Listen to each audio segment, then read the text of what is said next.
You're listening to 90 Day Soulmate with the Relationship Engineers, Jim Gulnick and Lisett Guevara, only on LA Talk Radio.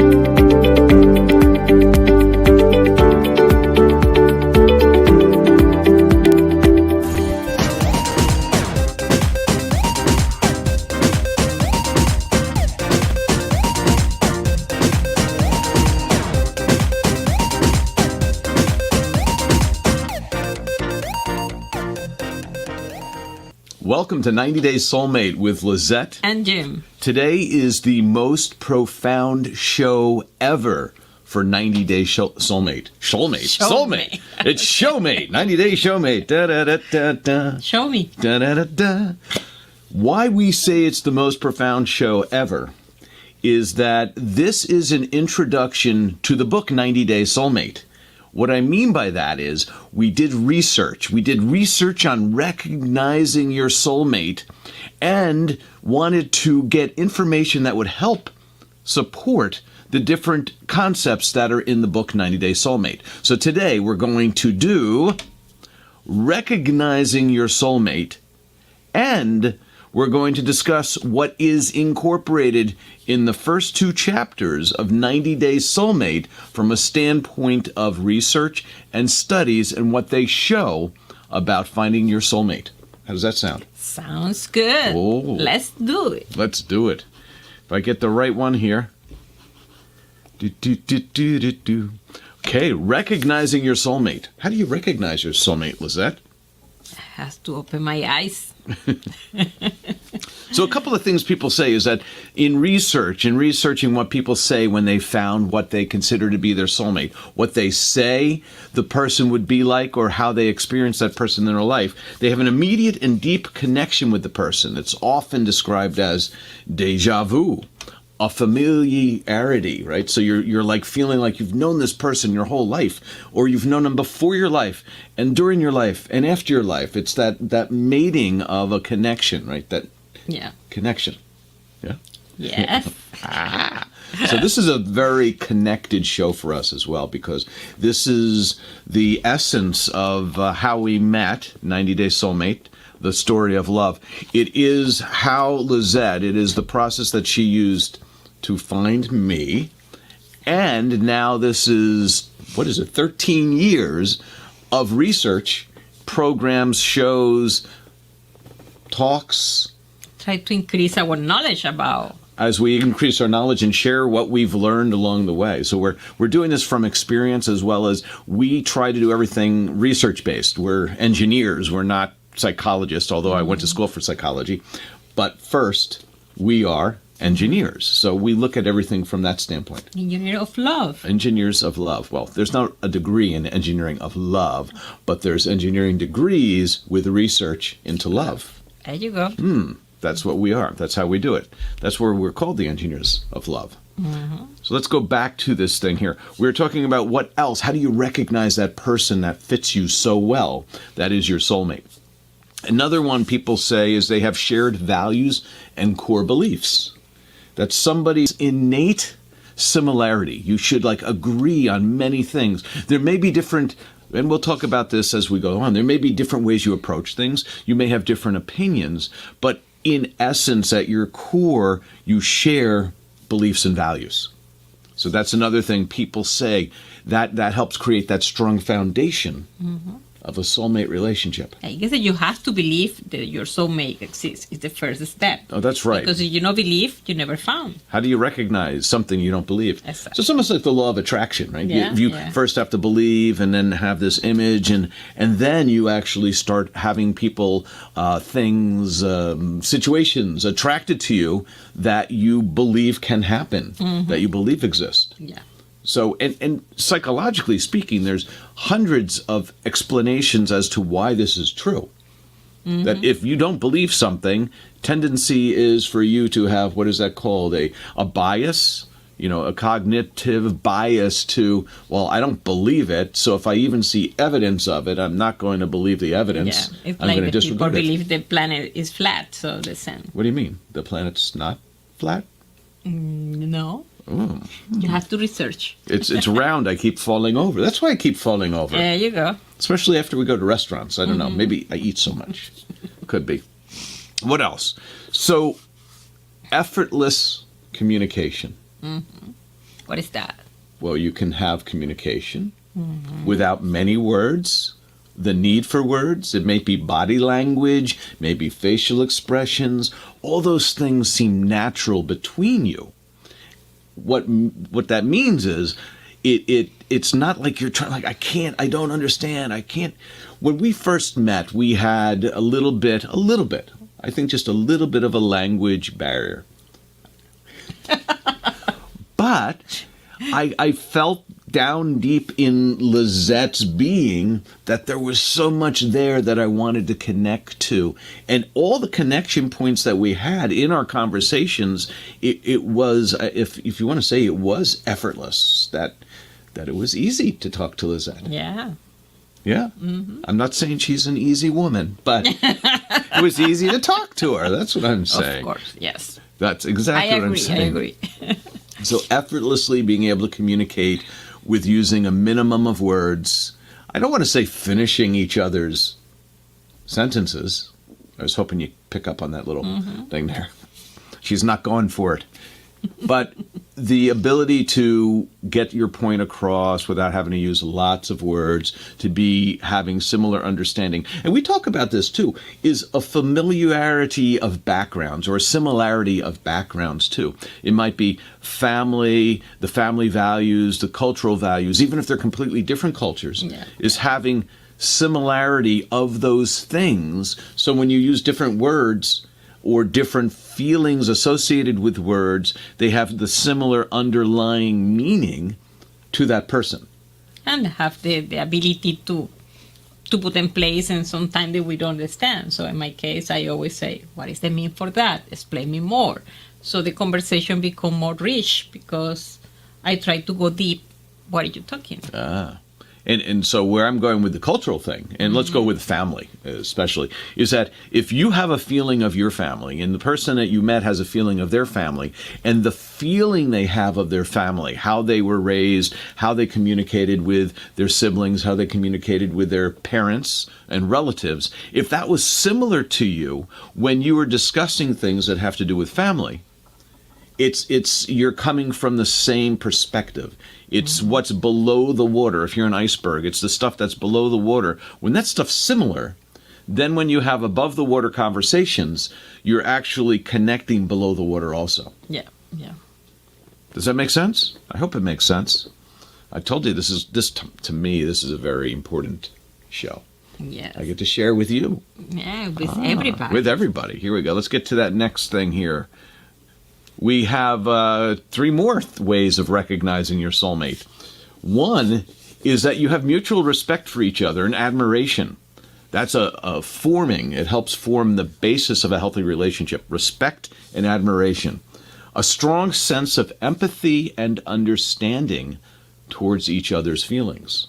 So really wondering how the person's feeling and seeing how you can impact and help them improve that as well. Complementary strengths and weaknesses, balancing each other in various aspects. This is an interesting one, because sometimes people say, well, we have to be the same in every way to be, soulmates. And sometimes soulmates are perfect puzzle pieces with each other, where the strength of one helps the weakness of the other.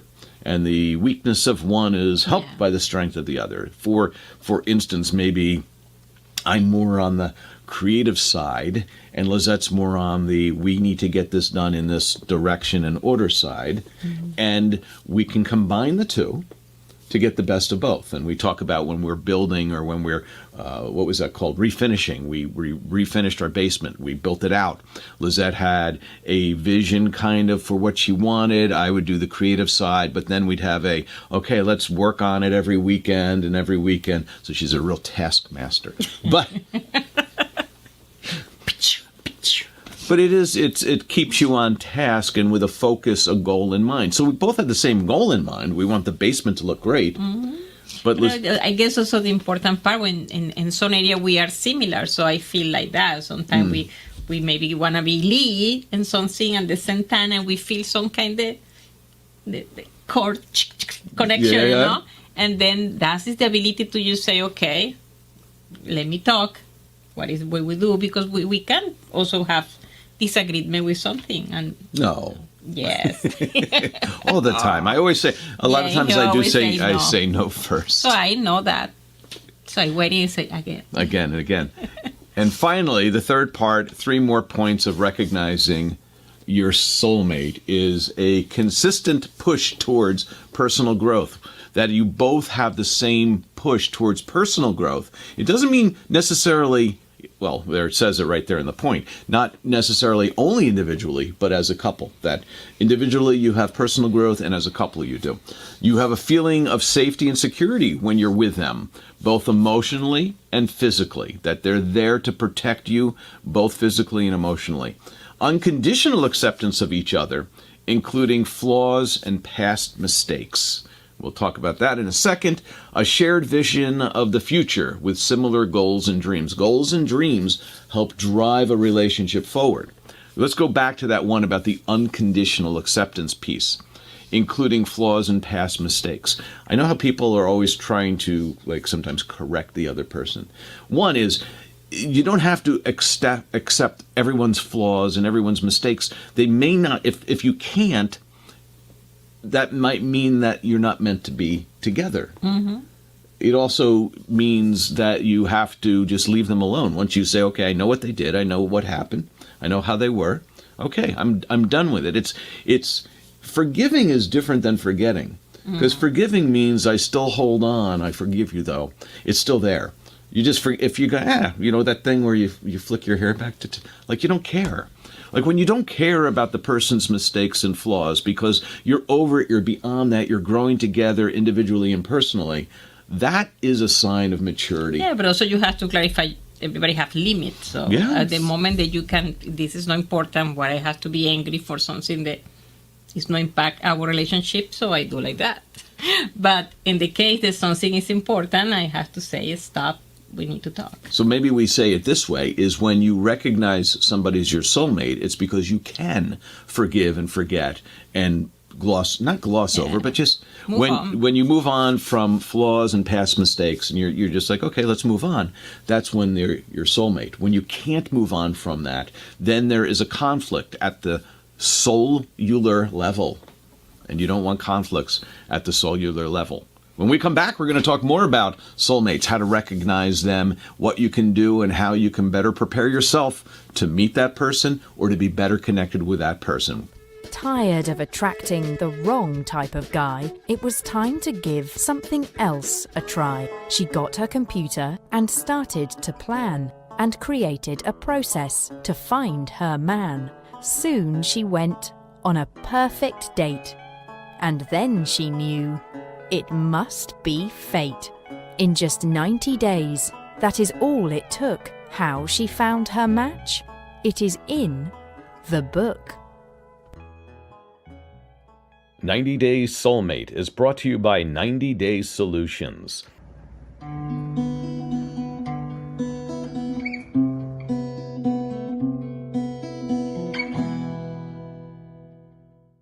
Welcome back to 90 Day Soulmate with Lisett and Jim. Today we're talking really quickly about soulmates, how to recognize them, how to better be prepared for them.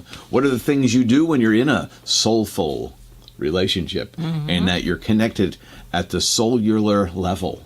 Why, if you haven't, why do you want to find a soulmate?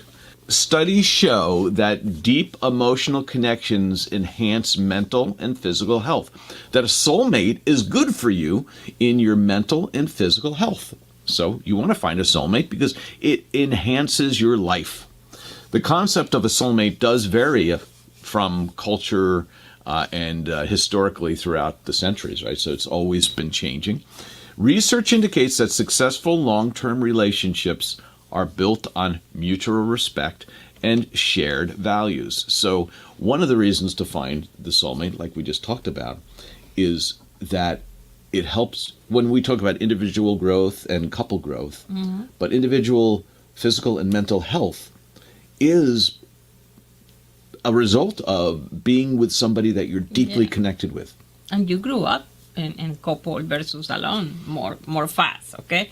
I know say the people alone cannot grow up, of course, but in couple, I guess the way this has somebody different view of you, just not yourself, create more data to improve yourself. So somebody that you respect and admire, you will actually receive, I'll call it criticism, assessment, and perhaps correction and continuous improvement. Oh, you're talking like me. From that person. In comparison to somebody that you might not respect, then you might not accept that. Yeah. And that would be, so soulmates are somebody that help you. And they're very empathetic and they have empathy. They show empathy, especially when you have a flaw. Maybe they talk to you about, hey, is this something that you want to work on or not? If you do, they'll help you. And if you don't, they'll maybe just say, okay, we'll just move on. Yeah, You know? I call you later.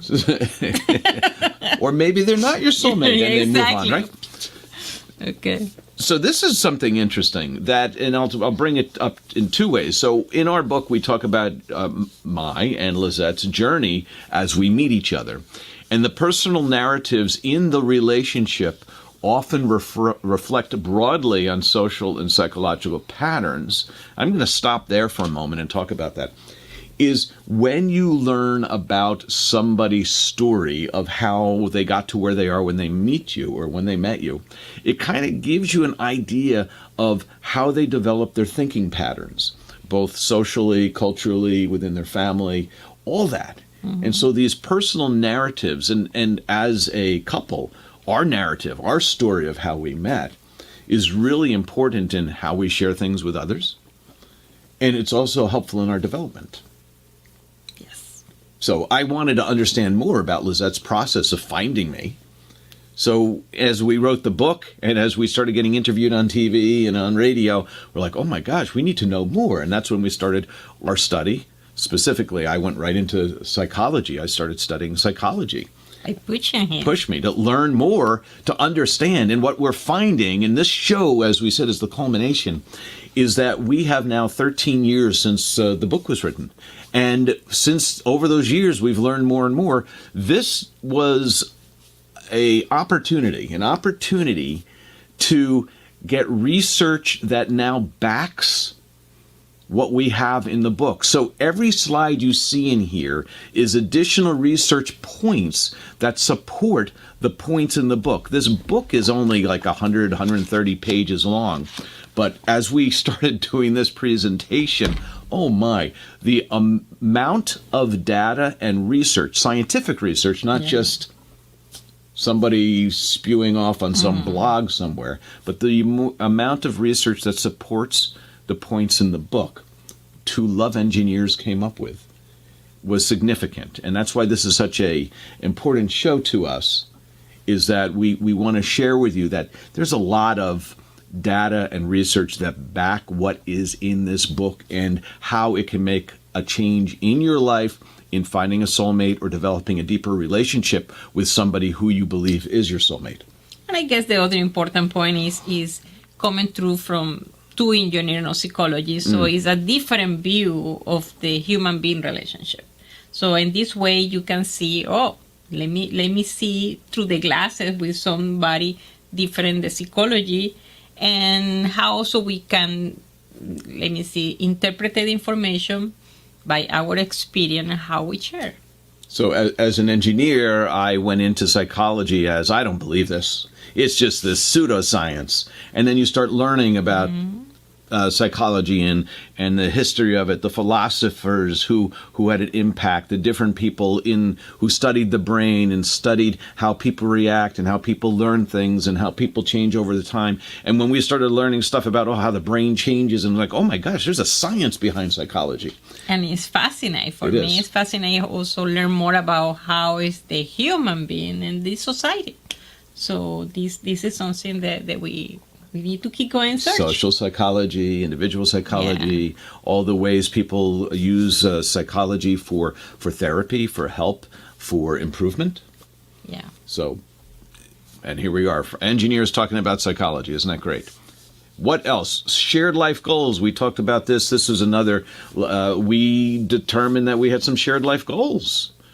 Lisett wanted to retire when she was 45. No, that's not true. But I need to wait because I have 30-something, so... But shared life goals is a predictor, or shared life goals itself, the sharing of the goals, is a predictor of long-term relationship success. Right? So that's good too. What else we have here? Oh, so we get into chapter 1 now. We talk about the media and its effect and impact on relationship perceptions. That the media often portrays idealized relationships. We all know this. You see the movies, you see the TV shows, and, well, idealized from maybe not actually idealized. I'll talk about that as well, leading to unrealistic expectations. So they may not be idealistic or idealized. They may be more romanticized, or they may be more emotionally pushing versions of relationships. You know, how it's about passion and sex and this and that and hiding stuff, that they're emotionally stirring up emotions. I mean, why would someone watch a TV show if it wasn't dramatic? It's the way that people believe or have like the theory of what is love, because it's not easy to describe, I love somebody for what. Do you know what I mean? So the way that you figure out is because you see in the movies that, the butterfly in your stomach, that is maybe bad food, but... So yeah, there's a lot of sign that people believe, okay, that is love because in the movies show is love. And that's it the society learn. So we see high-paid, emotionally connected actors and actresses portraying romantic relationships with beautiful cinematic backgrounds, music, situations that make our heart go one way or the other, and we're like, oh my gosh, that is love. No, it's a fake scene that's supposed to represent something that in reality doesn't exist.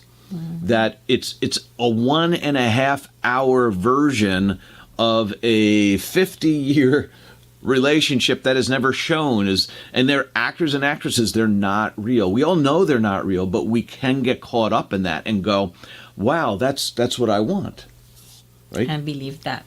And believe that if I don't feel what I feel when I watch this show in my relationship, then my relationship isn't as bad relationship. Studies suggest a correlation between media consumption. Oh, I love this one. Number 2, look at that, number 2. Studies suggest a correlation between media consumption and dissatisfaction in real-life relationships. Number 1, we're not media, we're an educational program. So the more you stick with us, the less of this other stuff, hopefully, that will drive you to dissatisfaction. But I heard this too. I saw a study recently that the more people are on social media, the more depressed they are. Again, they see people faking relationships on social media, always happy. The stuff they post are wonderful pictures. They see stuff in the media. The more that they consume? To demonstrate, yeah. The more they consume of that stuff, the more dissatisfied they are in their personal relationships. And finally, research encourages personal engagement, a critical and personal engagement with media, social media. Be critical of it. Don't believe it. Question it. And that helps in your relationship expectations. Get them in reality. Have realistic expectations in your relationship. And therefore, you'll be able to distinguish from reality and fantasy. It's a real? It's a fantasy. Long-term studies reveal that lasting relationships are grounded in reality and mutual growth. Reality, not TV shows. Not reality TV, but in reality and mutual growth. Fantasy versus reality in relationships can impact satisfaction levels, and research advises focusing on communication and shared experiences to build a strong relationship foundation. So have our relationship built upon our shared experiences and not what we see in a TV show Okay. or a movie. Is that good? Do you like that? Yes. Let's see what else we have here. The importance of self-awareness. So it is linked to healthier relationship choices and better conflict resolution when you're self-aware, aware of yourself. Reflect on yourself, how you are, how you act, how you react. Studies highlight the role of emotional intelligence in relationship success. Understand how the way you manage your emotions can impact others. And psychological research suggests that self-awareness leads to more authentic and fulfilling relationships. Self-awareness. So in our book, we talk about being self-aware of your past relationships, of your cultural, of your family, of your national, of your friends, and being aware of the impact of that relationship you've had and those things, those patterns that you've developed, which then help you have healthier relationships because you understand how you are. And maybe you can actually share that background with your partner. And also recognizing yourself, because typical when we are in a relationship, figure out that everything is happening with the other person. Is his fault or her fault, or that she do that for me. So watch out, because sometimes you missing a lot of information. Be focused on the other versus yourself. How I acting, how I reacting, how I did something. So when we are in conflict, it's difficult to see yourself. So that is a self-awareness. Self-awareness. You have to do. Tired of attracting the wrong type of guy, it was time to give something else a try. She got her computer and started to plan and created a process to find her man. Soon she went on a perfect date. And then she knew it must be fate. In just 90 days, that is all it took. How she found her match? It is in the book. 90 Days Soulmate is brought to you by 90 Days Solutions.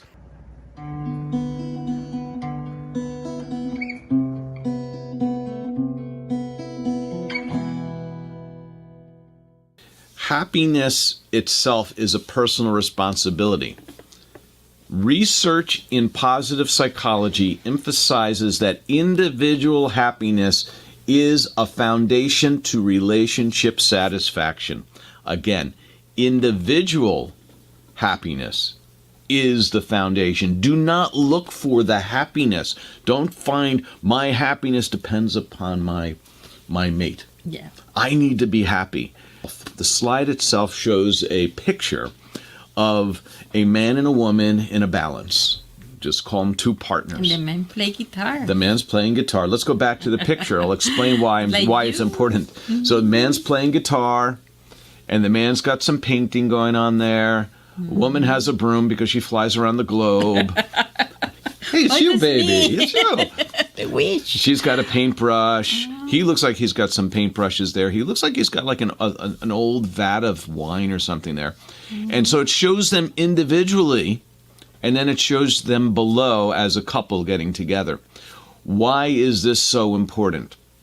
The point is that two happy people create a happy relationship. One happy person and one sour person. Chinese food. Sweet and sour. Hey, we got it. That's good. That's good. You don't let your relationship be sweet and sour. Yeah. Is that what you're saying? Mm-hmm. Soon she went on a perfect date. And then she knew it must be fate. In just 90 days, that is all it took. How she found her match? It is in the book. 90 Days Soulmate is brought to you by 90 Days Solutions.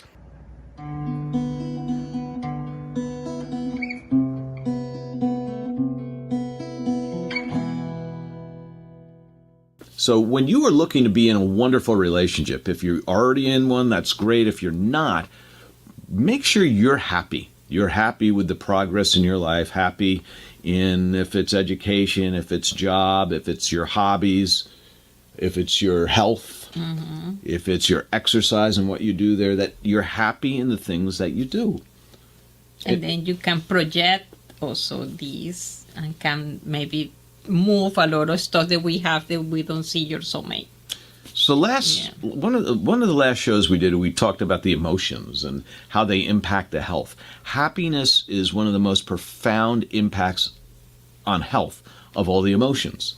Happiness just isn't something makes you happy, but it's your path. A lot of what makes somebody happy is the path of life, like they're working towards a goal. And a lot of these things are, you'll hear from other people in expressions like the movement towards a worthy goal is what gives you satisfaction. We talk about an actor, actress, a musician who becomes famous and they've made it all the way to the top. And they're expecting to be super happy when they get there, and they're not. Sometimes not. And maybe the journey, they were happy along the journey, and then they get there and they're no longer happy because they have nowhere to go. So it's having that focus on future goals. So again, personal happiness and the responsibility for you to be happy in your own life is then what helps create an environment for two happy people to have a happy relationship. And I know it's not easy to do, but I guess that one of the recommendations sometimes is be thank you, be thanks for what you have. Thankful make you recognize and feel better. Or maybe not extreme happy, but maybe peaceful where you are. So, do you remember I told you I dated this woman once, this is many years ago. I think it was before we had color in the world. It was a black and white world. I date her, and the date goes pretty well, and we're talking at the end. We talk about becoming, dating more. And she talked about that once we start dating, that everything we would do together. I would no longer go out with my friends. I would go out with her and our friends, and everything was going to be done as a couple. And I looked at it two ways. I'm like, oh, great, she's really committed to being a couple. She's so romantic. And then I'm like, wait a minute, there's a little bit of control going on here too. Is it because being a couple is very important to her, or is it she has a control issue and a trust issue? That you can only go out together forever because if you're out without me, I don't trust you because of something that happened in my past. Whatever the case was, I thought it was a little odd. And so 20 years later, I broke up with her. No. So that was it. So it was the one date, and when we started talking about that, it felt like this is strange. Yeah. So having the ability to be happy individually, and again, you saw the picture of and I'll go back to the picture one more time, picture of a guy with a guitar playing some music, and it could be the woman playing guitar, playing some music, the woman doing some stuff on her own, and them coming together and doing things together, is that having individual and couple goals is one of the ways to maintain a happy relationship, is that you can grow on your own and grow together. Yeah. Because you're not exactly the same.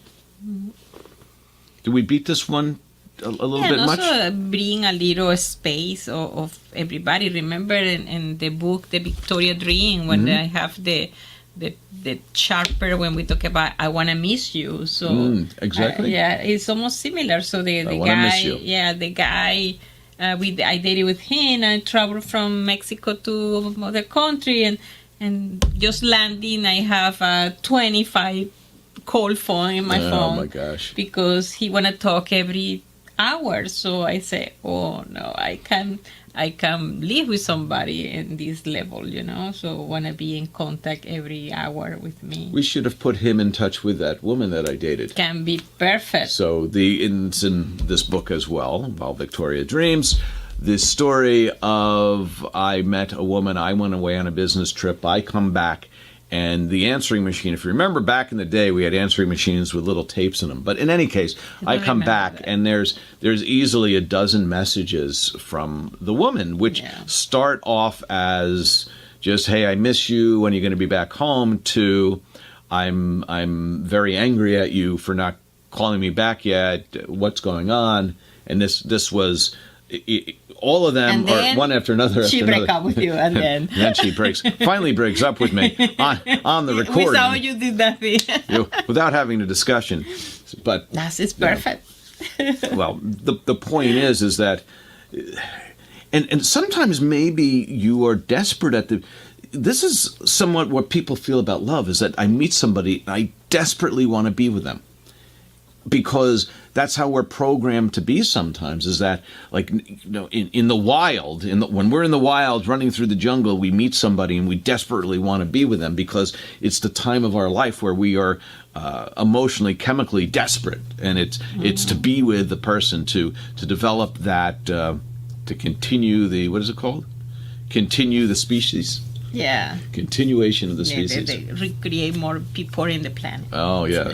But who knows if it's that, or if there's some other things and issues going on with somebody starts trusting you, and now that they've put their trust in you, they get scared. They're scared that they're going to be hurt. You cannot go to the other extreme, because I have other chapter when the person call me every 3 months. Hey, how are you? So you don't know you have something or you don't have nothing. Is it a relationship?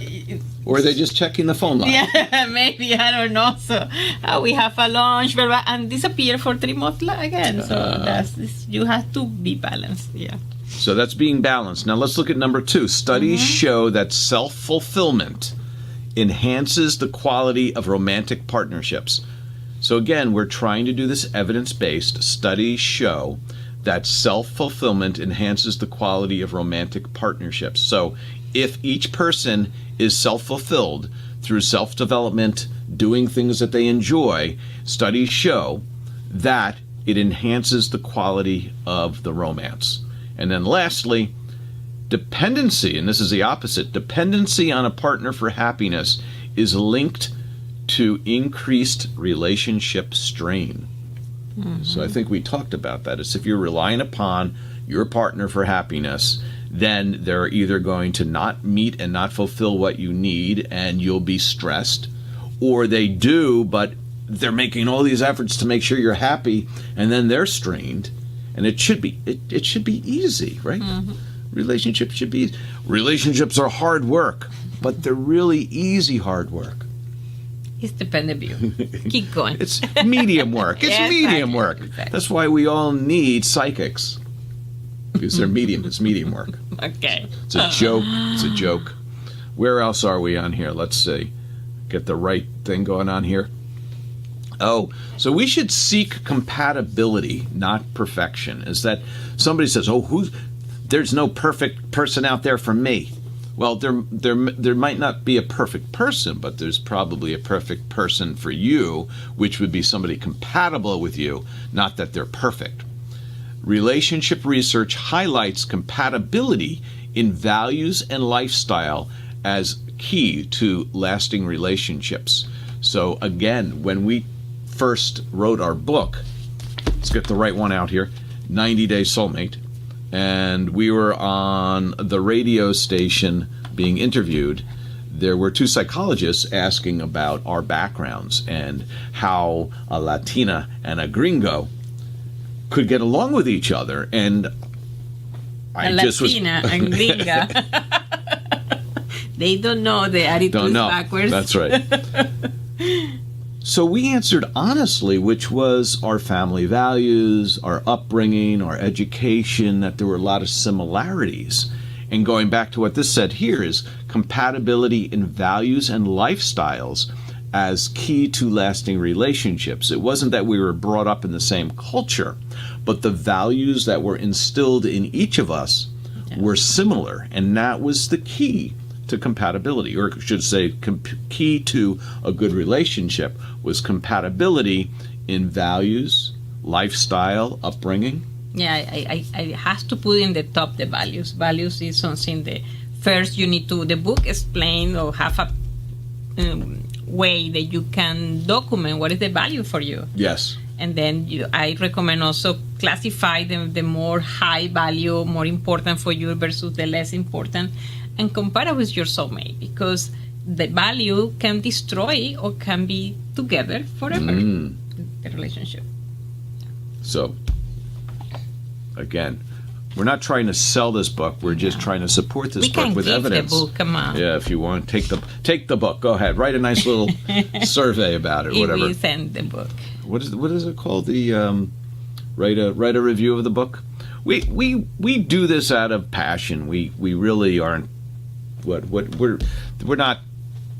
You know, we don't live with that. We don't live. This is just our fun. We're talking about doing stuff, co-developing. This is like a co-developed thing. It's a pet passion project of us, right? Mm-hmm. Pet passion project. It's the 3 Ps. Yeah. But we promote our pet passion project. A lot of PP through this program that we address people and process and have fun. Fun. Through puns. We do a lot of puns. Sorry. So here's another one. I like this. Studies show that accepting some imperfections in your partner correlates with higher relationship satisfaction. Which, you've heard of those people, like you see them on TikTok or Instagram or whatever. They're like, "Oh, I'm a difficult person, but I'm worth it." It's like, I know her. I'm a difficult person, but I'm worth it. Mm-hmm. And it's like, people don't want difficult people. Yeah. And so this is saying is that when there's some imperfection, you accept it. You're like, this is great. We are different in some ways. And no, you're perfect, baby. I'm sorry. And you too, man. Oh, thank you. But the point is that the imperfections are so irrelevant when it comes into the giant scheme of things of life and your goals and what you're trying to do. Is that there are going to be things you do differently throughout the day, but at the end of the day, you started here, you ended up there, and you might have gone a few different paths that the other would have wanted. Yeah. But if the goal is what you have in mind, the way of getting there is less important. It's like a football team trying to reach the end zone, for anybody who knows football, is that you can run, you can pass, you can punt, you can do all these things to get there. And you may prefer running and they might prefer passing, but as long as the goal is to get to the end zone, who cares? I didn't have my favorite play. I didn't run my favorite play today. Yeah, but we scored. Yeah. We scored. We made it through another day together. And we're happy. Oh, I can sleep now. So, again, compatibility is more important than perfection. The pursuit of the idealized perfect partner is often linked to chronic dissatisfaction.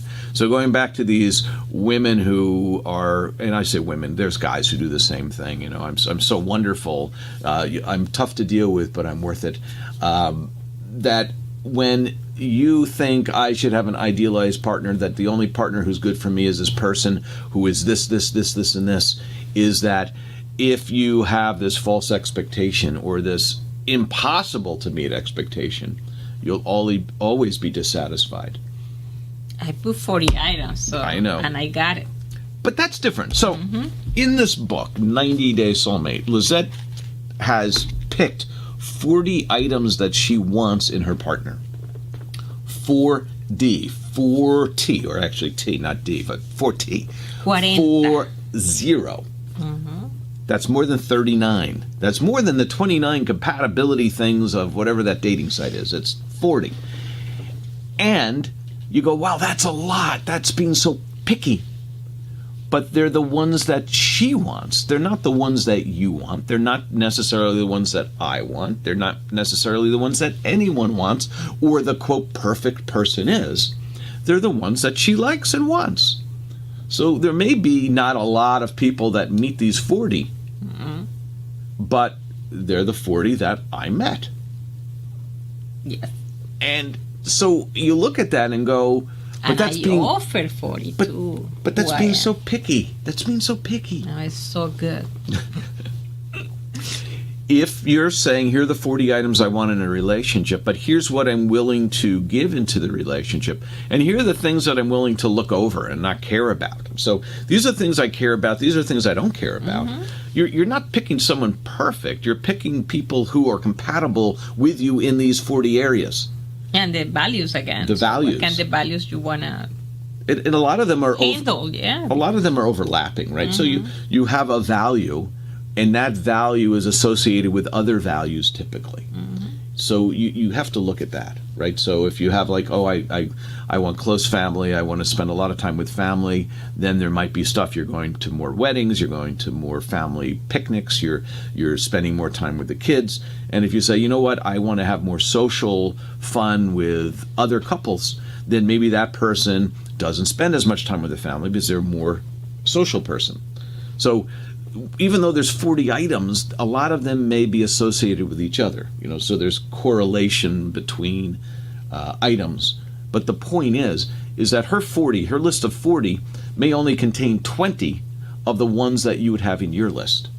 And there might be 20 different. The important part of doing this list gets to that law of attraction piece that you hear about so much, is that once in your mind you clearly figure out who you are and what you want, you start actually seeing it in the universe around you. And then you recognize what you don't want, because always we focus on something that we don't want and we stay there. So Yes. I say, I have a friend that she started to tell me about dating some guy, and then I say, you have a red flag? Yes. It's something that you don't want? Yes. So why are you there? Oh, but I'm feeling something. Yeah, but be clear what you want. You can drive in this kind of situation, handle this situation? No. Okay. That's it. So that's how it works. Let's continue on with this as we're getting to the end of the show, I believe. The necessity of self-love. So we went from being able to accept somebody else with imperfections. Now, the most important thing is to know thyself. And not only know thyself, but love thyself. Self-love is associated with lower rates of anxiety and depression in relationships. First of all, you're probably pretty good. You don't need to fix a whole bunch of stuff, but you may want to improve some things in your life. That's great. But you got to love yourself and also love your journey as you move towards those improvements. Studies show that self-compassion leads to more positive relationship behaviors. And research suggests that self-love is a predictor of healthier relationship dynamics.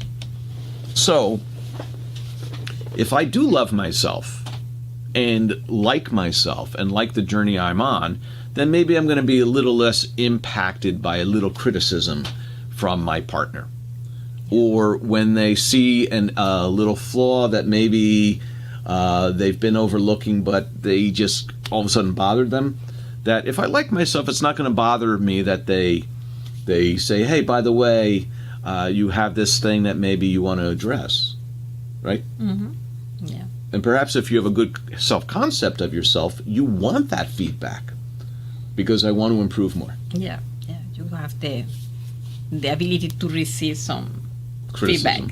Feedback. Sometimes I don't. Sometimes I do. And it depends on the mood and how hungry I am. Right? I'm hungry right now. Yeah. We're hungry. Never have a conversation when you're hungry. I mean, if it's a good conversation, comedy, fine. But if it's like it's late and you're hungry, maybe it's time to step back. We talk about that in some of our programs. Shows, about when to step back from a confrontation, when you're emotionally not set, when you're angry. Emotion, and we talked about this too in the show on emotions, that certain emotions shut off the prefrontal cortex. You can't actually logically think on how to correspond and logically with your partner when you're in certain emotional states, when you're in fear, when you're in anger. Those are two that if you're in fear or you're in anger, your prefrontal cortex is shut off because you're in a survival mode emotion. And when you're in survival mode emotions, you can't think clearly.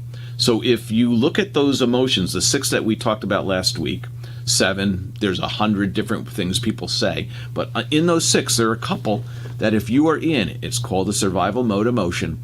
Do not try to have I'll call it argument or discussion with your partner when you're in an emotion that shuts off your ability to think. So go to the dinner, Go to have dinner, a glass of wine, have a and nice talk. sleep, and then you can next talk. day The next topic. day you go, what were we talking about? I don't know, it wasn't. Never mind, no problem. And how many times are you so upset about something that the next day when you think about it, go, why were we even arguing about that? That's silly. Love is universal, and we hope you find universal love like we have. Have a great week from Lisett And Jim, see you then. You're listening to 90 Day Soulmate with the Relationship Engineers, Jim Gulnick and Lisett Guevara, only on LA Talk Radio.